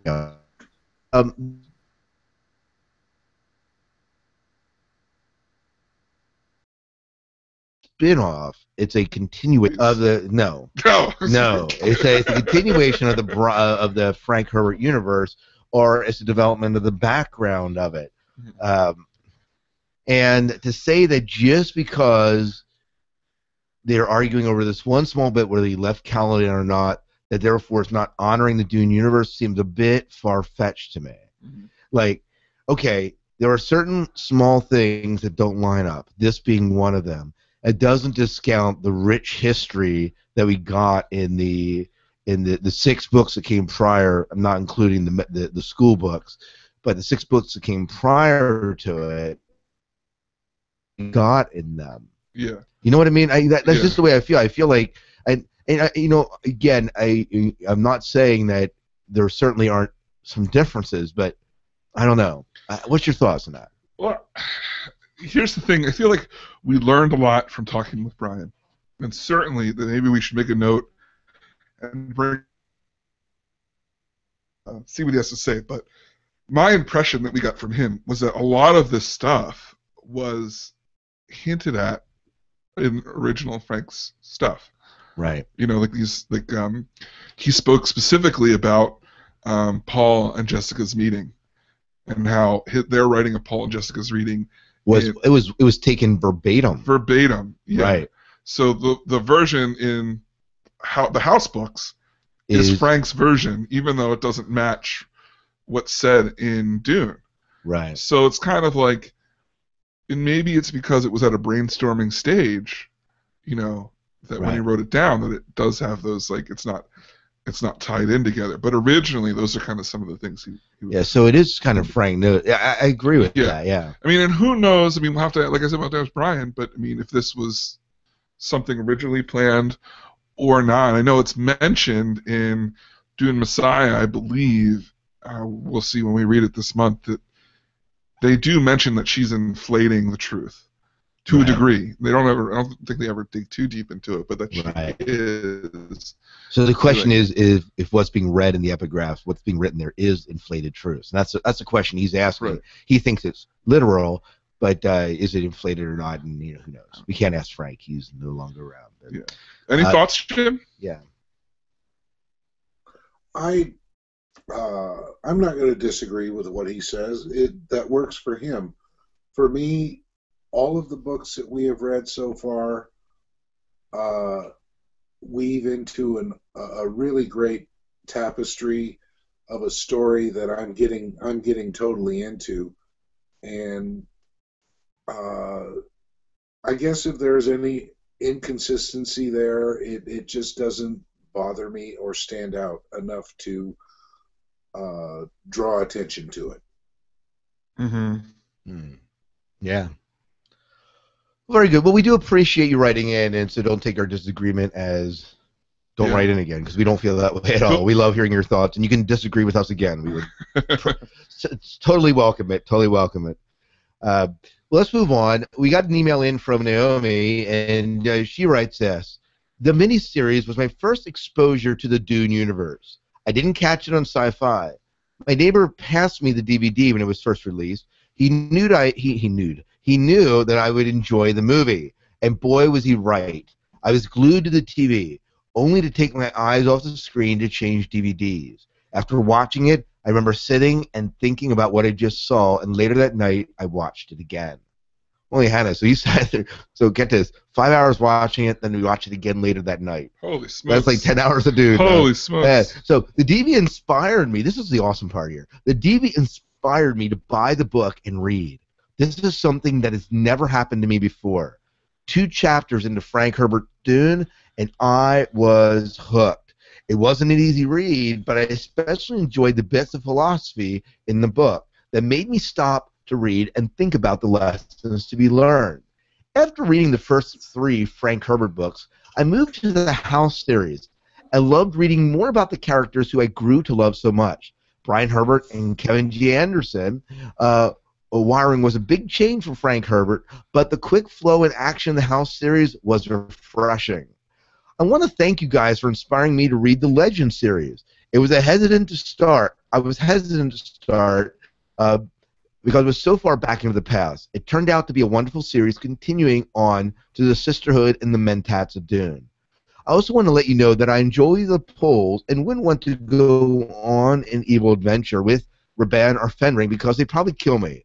Yui would probably be boring. I think Fade could arrange a first-class trip, and we'd have lots of fun. So, thanks again, Naomi. P.S. I hope one day David gets his own camera for the video recording of the podcast. So that's what we're raising Patreon funds for, his own camera on the podcast. Yeah. It'll have a green screen, and I'll look like I'm in space. And there'll be, like, sand dunes behind him with the worm coming up to, like, devour him in the back. It'll be great. Yeah, it'll be the best. I was going to mention something about Jim's loot, but I won't. Jim will be riding I knew that was Sam going to get in there somewhere. I just knew it would. Beat that dead Yeah, yeah. So what do you think about what she's saying? I think it's great. Yeah. I mean, I come from a similar standpoint. Just the trailer for the miniseries got me to read the book. So I come from a similar area. I think it's great that she was so moved by it and moved into it, and then that she read the prequel stuff and is reading along with us as well. It makes me wonder why she stopped after Children of Dune. Why she didn't continue into like Chapter House or God Emperor. Yeah. Well, the Children of Dune, that's considered the quintessential like core. Those 3 books. It does make a huge time jump after that. So. Yeah.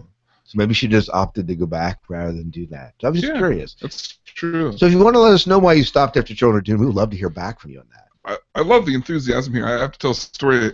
This week I went to see Doctor Who in the theaters. Oh yeah. What did you think of Doctor Who? It was I thoroughly enjoyed it. Yeah. But afterwards I was talking with some people, and I met someone through friends, and she's talking about stuff, and all of a sudden she breaks out with, I started reading Dune. Or no, somebody asked me how the Dune podcast was going. And then she's like, I started reading Dune. What are you talking about?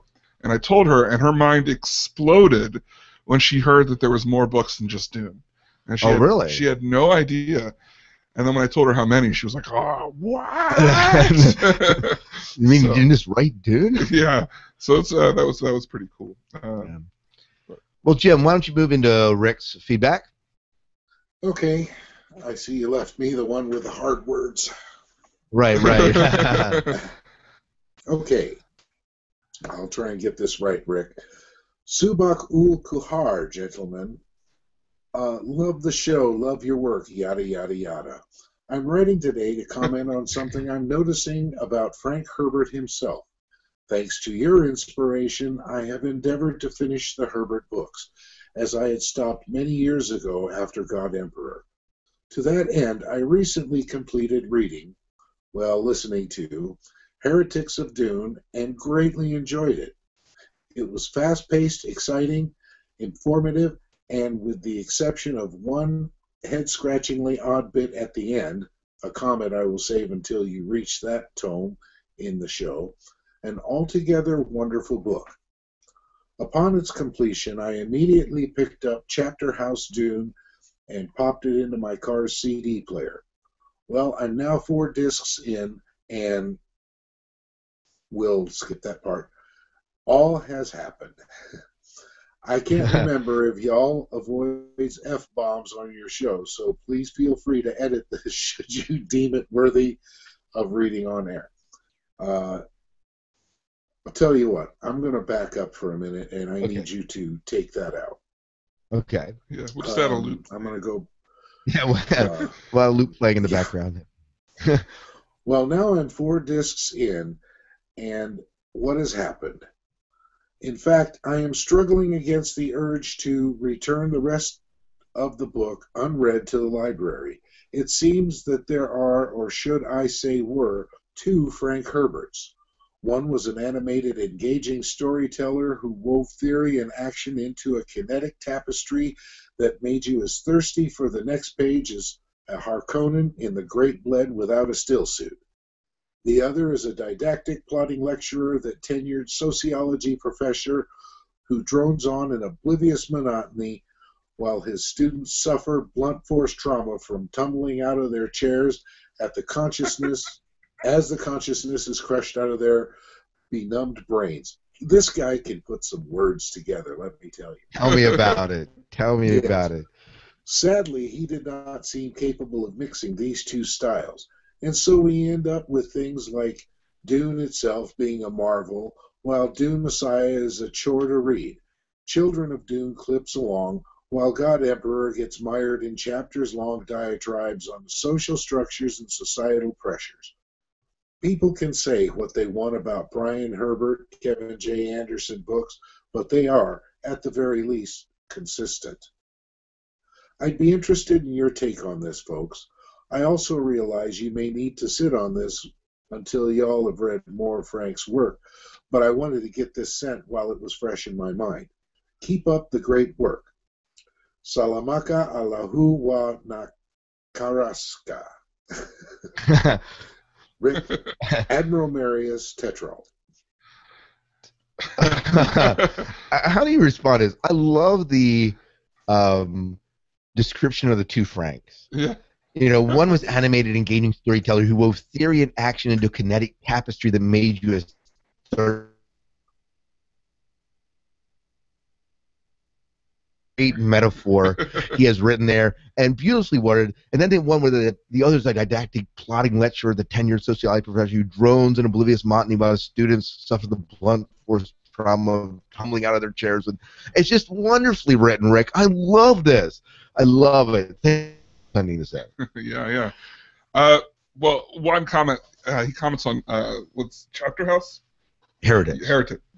We learned Heretic was written in part with Frank's wife while she was dying. Okay. Right? I guess. Yeah. I forgot. Did we talk about that? Mhm. And go back and listen to the interview. So, I mean, maybe that had a part of it. He was in like a rough part of his life, you know? Yeah. With his wife dying of cancer and that kind of stuff. Maybe that had something Where to does do with Heretics play into the entire series? it. Well, it's after Chapter House. Okay, so it's God Emperor, Chapter It's House, and his Heretics. last book. It's his last book, Mhm. and then we get the 6 and 7. Yeah. We get is it Sandworms and then Hunters Yeah. of Dune. Yeah. Yeah. So it's excuse me, that's 7 and 8. Yeah. Yeah. So it's Yeah. I liked Chapter House, but I didn't feel, okay, as you know, if you listen to your podcast, I'm ahead. I didn't feel that Messiah was a chore to read. I liked Messiah. It was a bit ponderous at times, but Frank does even in Dune. I felt he was kind of ponderous at times. first time I read it many, many years ago, I remember feeling like I was waiting for the beat to drop. You know what I mean? Like, I don't know what I was waiting for. And then before I know it, before it happened, it was over. So I don't... Well, something dropped in Arrakis. It wasn't the beat. It wasn't the beat. But I remember kind of being like, I just want to get... Like, I want more of the story. I just want to get through this. But I don't know if I would say it's a chore as much as I was just eager. Well, maybe that's why I just couldn't stop reading at that point. That could be true. And I had to just move right into children. Right. Yeah, that's exactly what I did. I think I Yeah. finished it and started the other one the same day. So just the continuation was just there. Yeah. Jim, you're taking this? Definitely a 4.0 GPA email from Rick here. You know, a lot of this rings a bell. 2 or 3 years ago, I got from Audible all of the Dune books. and I was listening to them mainly while I was cutting the grass because I've got a lot of land and it takes several hours to do it. And I think I got as far as, um, oh, I can't remember which book it was, but it was, as he said, diatribes and just drone, drone, drone. I just quit listening to him. So yeah, I feel your pain, Rick, and I know where you're coming from, and I'm just wondering how I'm going to deal with it when we get to that point in rereading these. You can't let the podcast down, man. I promise I won't. If you get through God Emperor, I feel like, I mean, I can't imagine any of the other ones being worse than that. But and that's my favorite one. So yeah. Yeah. Well, why don't we move on into Sure. Michael's email? Yeah, Michael writes us. He says, "Hey guys, I love the podcast. I'll try to keep this short. I'm a huge fan of Dune. It's my favorite novel, with Dracula a close second. Although Dune is Dune. Whoa! Although Dune is my favorite novel, I feel that others in the series are horrible. As the series went on, they destroyed the characters. In Dune, I thought Idaho was great, but his Golo was the start of a steady decline. I went nuts when they brought back in the Preacher. I finished the rest of Frank Herbert's series, but I could not stand them. I finished the Prelude to Dune prequel trilogy and didn't think they were too bad. Nothing special, just glorified fan fiction. It was tortured the entire time. After that, I called it quits. I have the hardcover of Paul Dune, but I'm terrified to open it. Have you heard of anyone else who feels this way? Yeah, there's this gentleman, Admiral Marius, Rick Tetralt, feels similar to you. Yeah. Well, and even the what was it? The guy that we talked with, Bryant, before. Yeah. Totally did not like Paul of Dune. Yeah. I think that let me say this. I want to talk about one thing, and then I want to jump a little bit in the chat room because Matt's chiming into the chat room too. When you got to address that, but I think when you read Paul of Dune, you have to read Paul of Dune thinking that what you have here is really two novellas with two separate storylines. One that's happening pre-Dune and one that's happening post-Dune. And if you can separate those two, I don't think that it holds together as well completely as a novel, but you get these two story arcs that I think do flesh out and help understand the story. Right, right. So, any thoughts about what Mike's saying, Jim? Well, I'm just saddened that he's not enjoying it. Yeah. Yeah. But he likes the podcast, so that's cool. Yeah. That's good, yeah. Yeah. I think it's interesting that he dislikes them so much, but he's read all of them. Yeah, he read them. Yeah. I mean, I gotta give him props for that. Yeah, absolutely. So, I could offer him free loot lessons too. Yeah, I'm sure. But can you teach him to balance on a sandworm while playing the lute? That's the real question. Yeah, he seems like he must be a completionist. Yeah. So, Mike, if you're a completionist, just read Paul of Dune, and you'll get what you get out of it. I mean, you've read everything so far. Why not? And you might have a little bit of redeeming factor because you seem to have enjoyed the Kevin J. Anderson and the Brian Herbert books, maybe even a little bit more than the extended universe of Legends of Frank Herbert, because he didn't like the endings, the other books. But yeah. But Matt. By the way, Matt chimed in the chat room. I just finished Chapter House, and all this talk about aristocracy and the social structure goes way over my head. So it'll be interesting to get to that book and actually talk about that. But he's kind of echoing some of these sentiments that some of these books are very philosophical and very little story. Yeah, and we were talking before about Dune Messiah being short. Roland chimed in and said, audiobook for Dune is 21 hours. The audiobook for Dune Messiah is 8. I know. So, short. Yeah, and then there's the Wheel of Time book that I am reading, which is like 30 hours. So, but all right. So Abner chimed in, and I think this actually came through the app. He goes, "Nice app. I like it.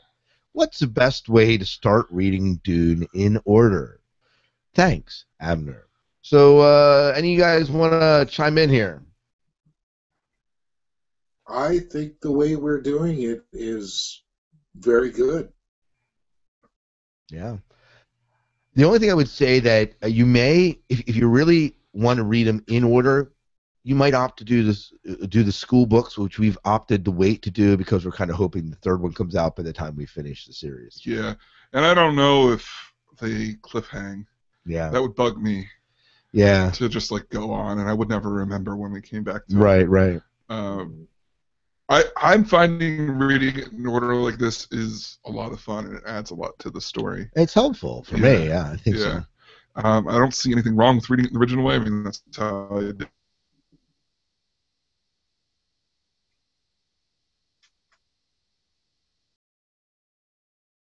Fiction for science fiction, and it's not just because you read the first two books. And you want more of that, you may want to continue with the Frank Herbert universe. So. Yeah. So when you wrote these up, did you purposely give yourself like the one sentence? Yeah, I'm terrible at reading. And I'm an English teacher, and I can't read worth a darn. Jim and David can handle the big one. That's right. In fact, Jim, why don't you handle this big one? This is a little bit bigger than mine. All right. This one's from Benjamin. It says, Jodorowsky Dune. No mention of just how unlikely this was. Would have been interesting and epic, but without them going on about the twin-headed dolphin Dolly wanted to piss into. It's hard to take the project that seriously. I will admit the blue glowing spice, cinnamon is the best Herbert could do, and the magical conception through transmutation of blood have grown on me, though. I never did think the wives' theme tacked on at the end was sufficiently developed. It was the one part Rafaela de Laurentiis did right, leaving out. The whole terrible fate avoided by self-sacrifice is far more ultimately messianic as well, and doesn't reek of sequelitis. In some ways, it is possible this film version could have been better than the book, but there are so many ways it might have ended up campy or cheap looking. From Benjamin.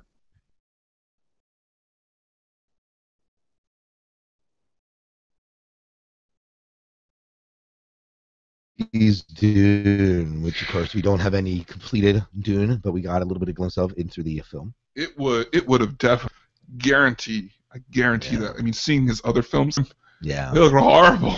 Now, if he would have made that film today, he may have been able to pull it off without it feeling very campy. Right. It probably would have felt more like Prometheus, I think. Yeah.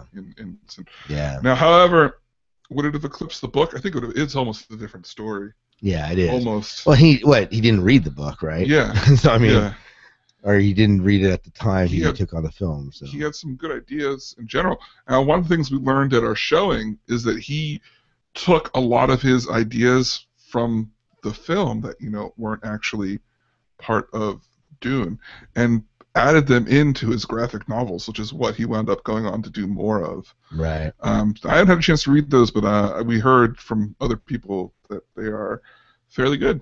Yeah. So. Oh, very good. Why don't you take on Roland's email? Okay, Roland writes in. He says, this is about the Dune miniseries. He says, hi, David, Scott, and Jim. I've only had the chance to watch the first two parts of the miniseries, so I'll give you my response up to that point. Slacker. I know. Didn't finish it. I know. If my feelings change after I watch part 3, I'll let you know. The miniseries is much better than the 1984 movie.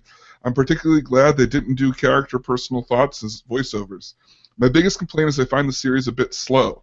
It's interesting for me since I read the books.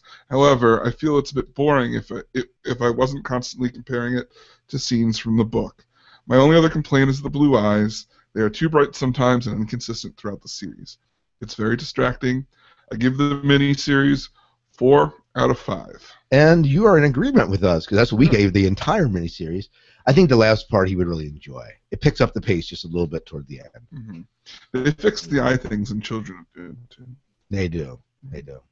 So they have better eyes. so their eyes maintain the blueness. You got to stay in the universe. Right. Canon. Yes. Yeah. Right. Jim, any thoughts on what Roland's saying here? Jim? Yeah, I have to agree about the eyes. They did distract me from time to time. Yeah. Yeah. You know, it is slow, and I think that's where the whole half-hour prerequisite talk kind of helps. And, I think the other thing is, and I keep telling myself, it felt like this time, I even said to you, I said the pacing felt slow at times. Mm-hmm. But remember, this is spread over 3 nights. And depending where they left the cliffhanger from the night before, you were waiting, and you can tolerate a half an hour of background or develop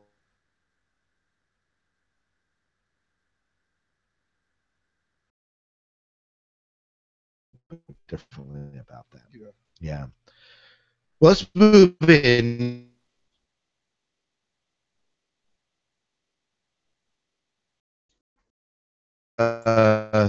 Adham and Tha via Twitter. Is that right? Yeah. Okay. So. You guys are the best. I never miss an episode of the podcast. Awesome work.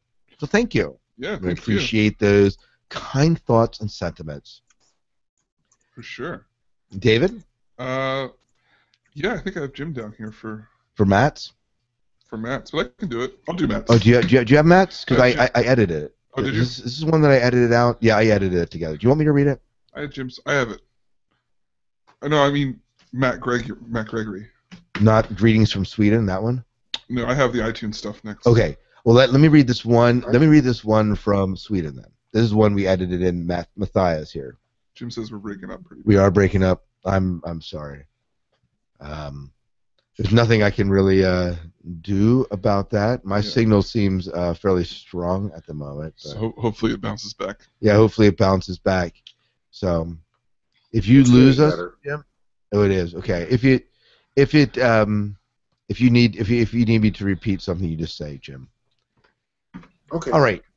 Well, I want to share. We have one more email before we get into some iTunes reviews, and this comes from Matt, and he writes this: "Greetings from Sweden." So he's chiming in from Sweden. I don't know if he's still in the chat room, but wow, that's quite a bit away. So I mean, he's up. He's really late, or really early, depending how you look at it. Because he was just talking a couple minutes ago. 35 minutes ago he was on. Looking forward to hearing what you guys have to say about the miniseries. I've already touched on this in a previous mail, but I thought I'd chime in with my 2 cents. Well, from a narrative standpoint, the miniseries blows the 1984 movie out of the water. No pun intended. It's just simply a better script. And with the considerably longer total runtime, they can do so much more with it. But there are some things that I simply can't get over, namely all the budget constraints. I'm talking sets, Jimmy agrees with you, costumes, and some of the actors, and thankfully the sparsely used CGI. Take the Emperor, for example, who's supposed to look, Emperor-like. Instead, he looks like the spitting image of a Liberace. I'm serious. Look at the picture I had. And I can see it now that you said that. Don't even get me started on your butterfly dress. What were they thinking? In terms of acting, it's pretty uneven. Just some cheesy guy in a funny hat delivering the most overacted line I've ever heard. Great line, by the way. Overall, it's a very enjoyable experience, but like the movie, leaves some things to be desired. All said, I like both the movie and the miniseries, and albeit for different aspects. I'd like to say that if the two were combined, it would be the Kwisatz Haderach of movies. So I think he's actually talking about children, another part that we eliminated. I'm hoping that see Dune on the big screen, but with the intention of just a matter of time before the spice will flow again. The Dune saga is far from over. Keep up the good work. Kind regards, Matt. Yeah, we heard some brief talkings that there might be more movie talk. Yes, so Soulcatcher, I'm glad that you mentioned it. He's actually still here, so we're entertaining him on the late shift, maybe. But the fact that Soul Catcher, I haven't read, but I definitely want to read this before I go see the movie when it comes out. I'm glad to see that he has another book of his that is actually making it into theaters. Yeah, yeah. So what do you think about what he's saying here about the miniseries? I mean, the CG, looking back, it bothers me. But in general, I mean, I love William Hurt in it, and I guess I'm one of those people that makes a big deal out of it. And it's not because I'm a William Hurt fan, per se, because I can't say that he's ever, like, great in anything that he does. I just like him as a person in films. Like, he just looks... sometimes you like actors because they just...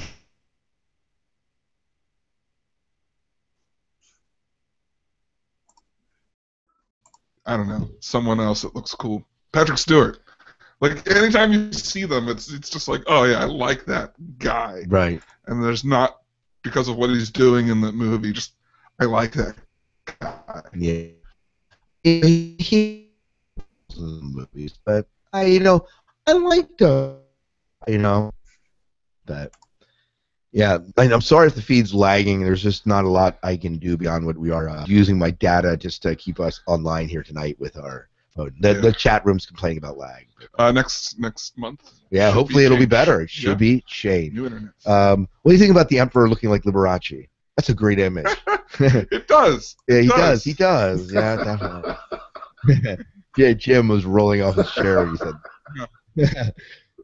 Do you see it, Jim? Do you see that? Yeah. You see that? Like, yeah. Yeah. I love Great. All right. Well, Jim, why don't you bring us into some iTunes reviews here? And Matt Gregory is left his. Yeah, Matthew says, I love this podcast, rating 5 stars. I recently discovered this podcast. What great timing, as I am in the process of reading the whole series of Dune books, including the controversial newer ones by Brian Herbert and Kevin J. Anderson. Their examination of the books are thoughtful and intelligent, and the three guys have fun chemistry together in their discussions. They've had me laughing more than a few times, and are very likable. No nerd-style snobbishness here. I love it.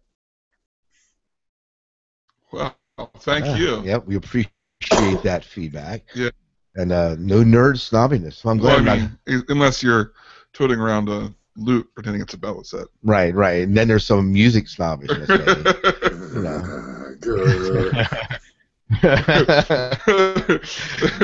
Jim's never going to talk to us again. we might be down one co-host next show. I thought this was the Dune Saga podcast, not the Loot Saga podcast. Oh man, you're on the wrong show, Jim. Oh, sure. That explains it. That explains. You've been trying to give us loot lessons the entire time, and we haven't been getting it, man. Jeez, I don't even know the Dune one, to tell the truth. Dude. Oh, man. Do you want to read the next one here, Jim? Sure. American Cankles. Their knife does not chip and shatter. Rating 5 stars. An excellent podcast recap and walkthrough of one of the richest science fiction universes. The hosts split the podcast into a recap, a review, and listener feedback, which is truly inspired move. So many memories have been reawakened by this show. A must-listen for Dune fans of any age. The spice must flow. And it says, Yasaki Yori, United States of America. Yeah, that's actually the next guy. That would be the next one. Sorry. But that's been reawakened in the show. That's I know that some of you haven't read Dune in quite some time, and if it's bringing you a trip down memory lane or making you relive some of the nightmares that you had from some of the Dune books, we're glad to be here and walking with you on that journey. Yeah. So, yeah.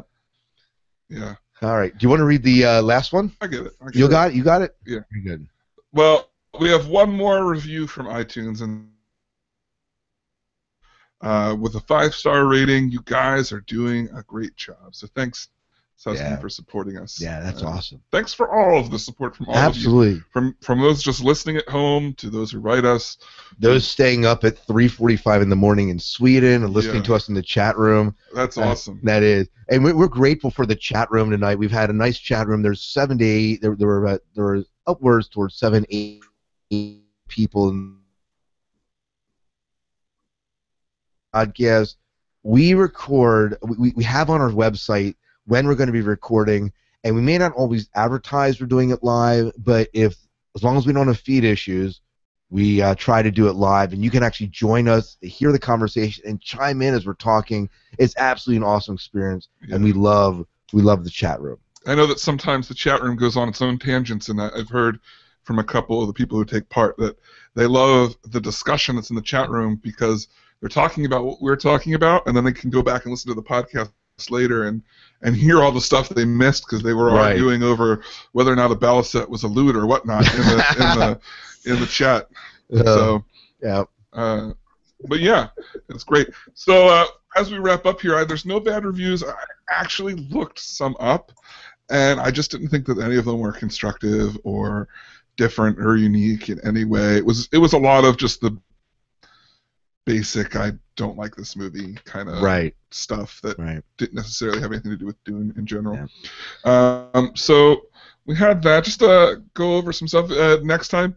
Dune Messiah is what we're going to be talking about. Dune Messiah, yeah. So if you want to be a part of our listener feedback show and get your comments on about Dune Messiah or anything else Dune that you feel like you'd like to talk to us about, past books, future books, whatever, we'll take it. So you can do so by emailing us at dunesagapodcast@gmail.com. You can also leave feedback on our Facebook page at facebook.com/dunesagapodcast or shoot us a tweet at Dune Saga Podcast. Right. You can also call us on our listener feedback line at 1-260-577-CHAT. That's 1-260-577-2428. And the easiest way to do that is just go download our app for your Android or iPhone or whatever device that you have, and there's a little button you can just hit within the app and just call us, and you don't have to remember that number, and you can email us, you can respond to us, and you get all the backlog of episodes of the Dune. Pretty awesome. Yeah. Pretty awesome. Yeah, it's great. So the poll question for this month is, who is your favorite actor-character combination from the 1984 David Lynch film Dune? You can find that poll on our website on any of the posts. It'll be right at the bottom, and take part in that there and see what's up. And at this point, we would congratulate any of our Patreons who were at the $10 level. We haven't had anyone there, but if you'd like to be the first, head on over to patreon.com/DuneSagaPodcast and check out our campaign there. We also have a special page on our website where our Siege members are listed, so you can check that out too to see who's supporting the show. Yeah. So I think that's about it. Hold on, I should like to add that anybody that gets on that Patreon at the $1,000 per episode level will get free loot lessons from me. Whoa! Okay, so $1,000. It's just gonna roll in. All right. You realize, Jim, now that we've said that we actually have to deliver on that. And I'm just saying that. Hey, I'll just do it like I do at school. I'll just stay one page ahead of the kids. That's the way I teach sometimes too, unfortunately. Yeah. That works. Oh, loot lessons. Maybe I'll have to pledge that. I like the loot. So. Yeah. So that is awesome. Well, and go ahead. If I can't deliver, we will give you your money back. Oh. I thought that we had some lag there for a second, and then I was like, "No, that's a joke." That's terrible. We really need to wrap up this show and get out of here if we get too distracted. But anyways, if you would love to support the Patreon, we would love to have you join us in our Patreon campaign. And you can do that at patreon.com/Dune Saga Podcast. It'll take you there. And you can also find the links from our site. Yeah. So for the Dune Saga Podcast, I'm David Moulton. I am Scott Herzog. And I'm Jim Arrowwood, your favorite loot teacher, saying, "May Shai Hulud clear the path before you."